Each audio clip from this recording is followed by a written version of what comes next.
Good evening, everybody. Madam President, ladies and gentlemen, thank you for the honor and privilege to address briefly this august society on the occasion of its celebration of 20 years of existence. The society was formed 20 years ago under the most trying circumstances of an ill-conceived war that was based in unsavory political expedience and steeped in egregious historical ignorance.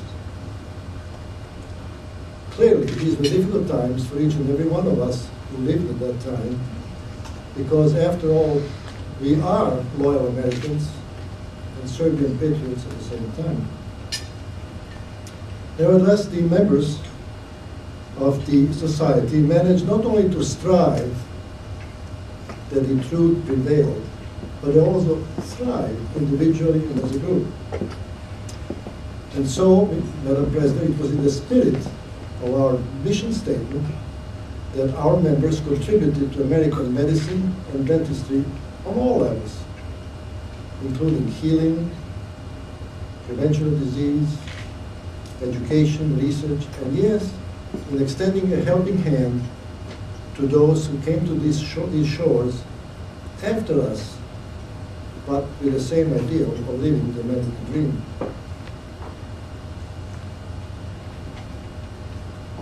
Ladies and gentlemen, our efforts did not go unnoticed. Perhaps our greatest recognition, at least mine, was the daily expression of thank you by our patients.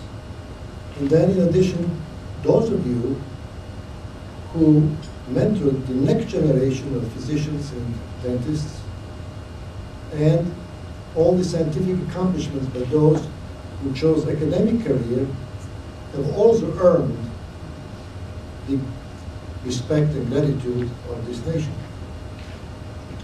Today, as we celebrate our 20th anniversary, we are faced with completely new challenges that are no longer on the horizon, but at our doorsteps.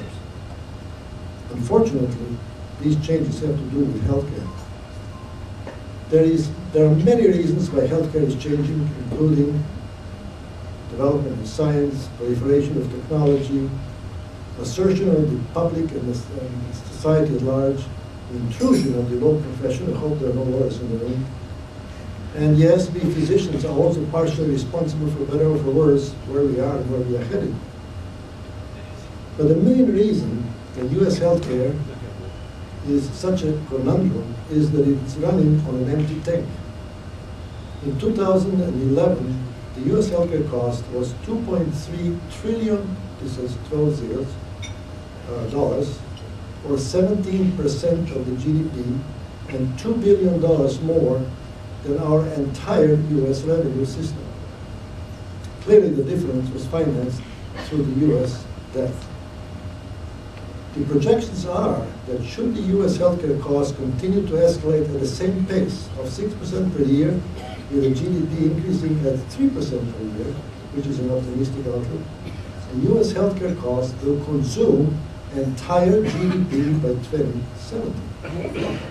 Now, we will not be around, except for me, to see that happening.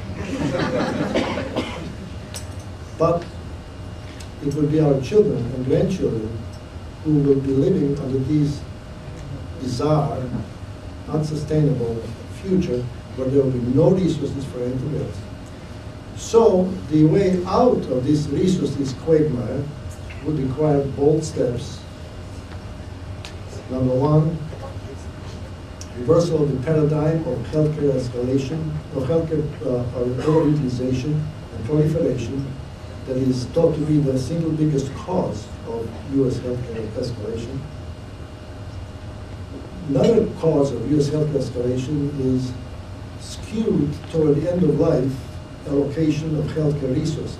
So it behooves us as physicians to see to it that the healthcare at the end of life is delivered rationally and with the evidence-based medicine in mind.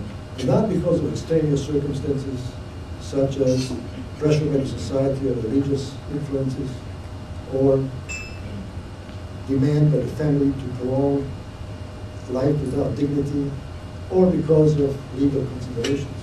And then the third reason that U.S. healthcare is so expensive is, of course, medical malpractice. In 2011 alone, medical malpractice and offensive medicine amounted to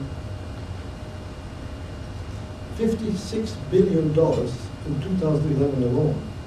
So reversal of that can only be achieved through a meaningful tort reform, whereby the legal profession and the plaintiff's lawyer will be held accountable if a case is adjudicated in favor of the defendant physician. So you see, these are tall orders that will require extraordinary leadership, but I'm sure members of this society will be able to provide.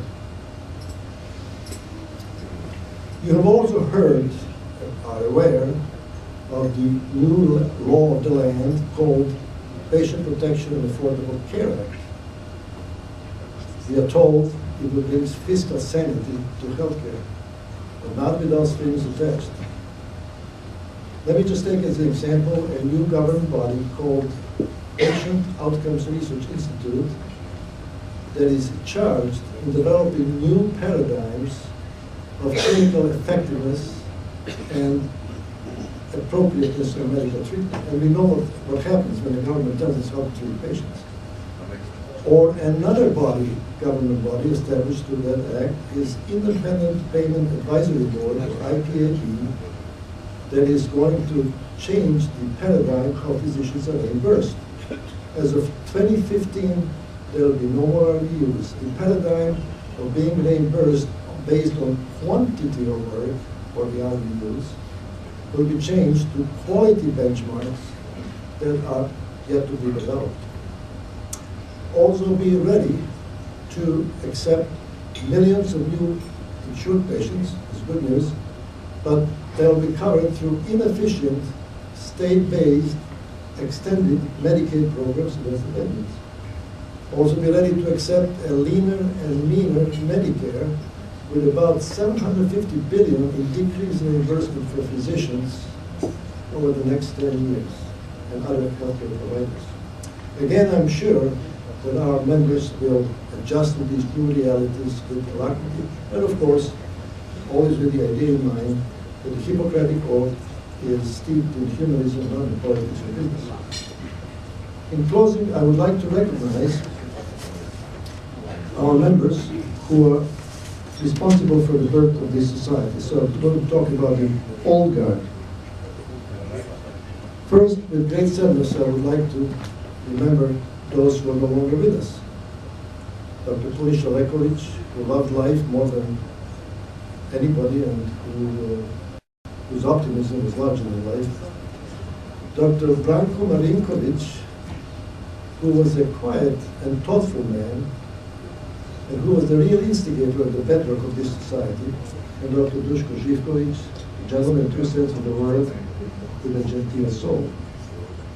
As for the charter members, I would like to first recognize our first president, Dr. Branko Dragišić, who steered the ship of this society through rough waters initially with conviction, respect, and dignity.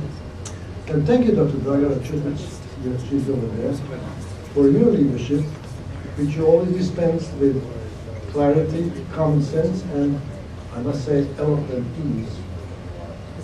And I would like to mention and pay respect to other charter members, and I will list them alphabetically, some of whom are former presidents. Dr. Željko Atlagić, who is sitting right on that side of the room. Dr. Misha and Jovan Čupić. Dr. Dragan Jovanović, who was our first secretary. Thank you. Dr. Radomir Jovanović. Dr. Petar Milenković, who was our first treasurer. Dr. Žika Pavlović. Thank you, Žika. Dr. Ružica Vistanović, whose eloquent talk was really down to our hearts. Dr. Ilyas Rechkovic, with whom I spoke today and who sends his greetings, and Dr. Yana Stevo. And please, may I cooperate, I did not mention some other deserving charter members of this society. Was he a charter member? He was president. Charter member? I'm just talking about charter members. Old guard. Listen, all of these individuals are not only accomplished physicians who left a permanent legacy of healing to their community, but who are also, without exception, leaders by example in values such as truth and humanism.